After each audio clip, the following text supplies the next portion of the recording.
नमस्कार दोस्तों, मैं हूं नेचुरोपैथ एक्यूप्रेशर थेरेपिस्ट। दोस्तों, आशा करती हूं आप सब स्वस्थ होंगे। भगवान से प्रार्थना करती हूं आप सब स्वस्थ रहें और खुश रहें।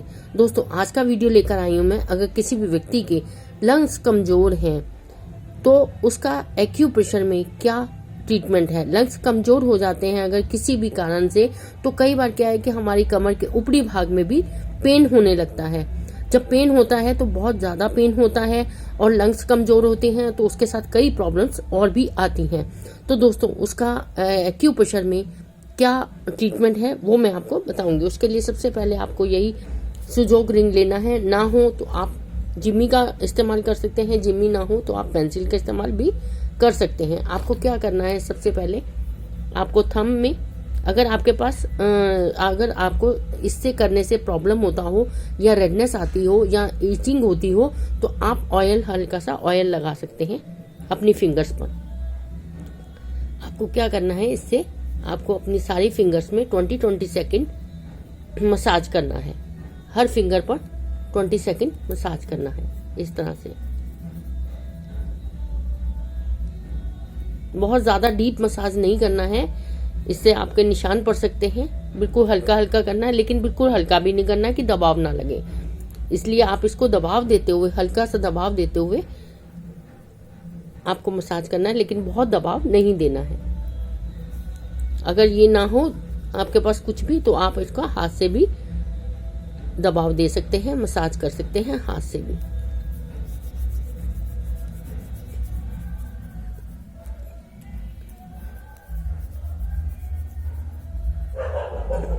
इस तरह से आपको सारी फिंगर्स में मसाज करना है।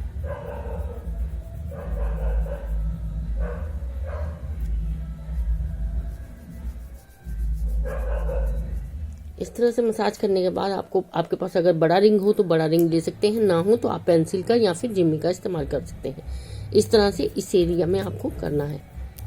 इस तरह से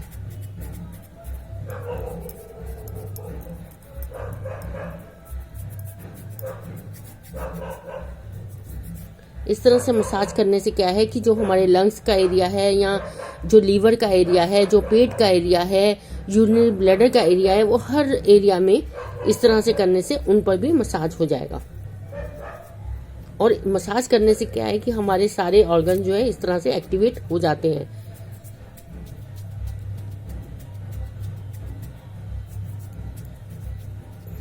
और अगर आप इसको डेली इस तरह से मसाज करते हैं तो हमारी बहुत सारी प्रॉब्लम्स ऐसी हैं जो होंगी ही नहीं।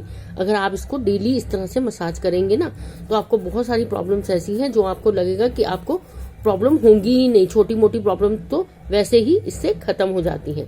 ठीक है, इस तरह से करने के बाद अगर आपके पास ये नहीं है, जिम्मी नहीं है, तो आप इससे इस तरह से भी कर सकते हैं। इससे ब्लड सर्कुलेशन जो है, ब्लड सर्कुलेट होता है और जो ऑर्गन्स हैं वो भी एक्टिवेट होते हैं। एक्टिवेट तो पहले ही होते हैं, कहने का मतलब ये है कि इस तरह से करने से थोड़ा मतलब अच्छा उनका जो है सर्कुलेशन मतलब बढ़ने लग जाता है इस तरह से। ठीक है, उसके बाद आपने क्या करना है, ये जो थंब है, थंब की बैक साइड पर ये दोनों हैंड्स पे पॉइंट होगा। इस तरह से ये मैंने डॉट लगा रखा है, आपने डॉट नहीं लगाना है इसको। ये चीज आपने ध्यान रखनी है। डॉट मैंने सिर्फ आपको दिखाने के लिए लगाया, बस आपने इसको एक्टिवेट करने के लिए इसको हल्का सा दबाव देना है। इस तरह से, इस तरह से आपने इसको प्रेशर देना है, फिर हटा देना है, प्रेशर देना है, फिर हटाना है। इस तरह से 10 सेकंड आपने करना है। 10 सेकंड में आपने 5 बार इसको दबाना है और 5 बार हटाना है। 10 बार हो जाएगा 10 सेकंड में। ऐसे दबाना और हटाना है, दबाना है और हटाना है, इस तरह से। इस तरह से, ठीक है। इसके बाद आपने क्या करना है, आपने इस पॉइंट को एक्टिवेट करने के लिए, इसकी एनर्जी को बढ़ाने के लिए, इसका येलो पार्ट जो है वो स्किन को टच कराना है। ये देखिए येलो पार्ट है जो, इसको आपने स्किन पर टच कराना है इस तरह से। अगर आपके पास मैग्नेट ना हो तो आप इसकी जगह, मैग्नेट की जगह आप इसकी जगह मेथी दाना, इस तरह से आप मेथी दाना लगाएंगे टीप के ऊपर और मेथी दाना चिपका देंगे इस तरह से। इसे 10 से 15 दिन तक आपने रेगुलर करना है। अगर ज़्यादा दिन करने की जरूरत हो तो आप ज़्यादा दिन भी कर सकते हैं, लेकिन आपने मेथी दाना लगा रहे हैं तो आपने इसको नाइट में लगा सकते हैं। लेकिन अगर मैग्नेट लगा रहे हैं तो आप डे टाइम में ही लगाइए, 8 से 10 घंटे लगाइए। मेथी दाना गीला हो जाए तो उसको उतार के दूसरा लगा लीजिए। मैग्नेट जो है अगले दिन यूज कर सकते हैं, लेकिन मेथी दाना आप इसको अगले दिन यूज नहीं कर सकते हैं। जब आप इस तरह से 2-4 दिन आप ट्रीटमेंट स्टार्ट करेंगे, आप देखेंगे आपका अपर बैक पेन जो है वो ठीक हो जाएगा और जो लंग्स की स्ट्रेंथनेस है वो भी बढ़ जाएगी, और जो है और भी जो आपकी छोटी मोटी प्रॉब्लम है वो भी दूर हो जाएंगी।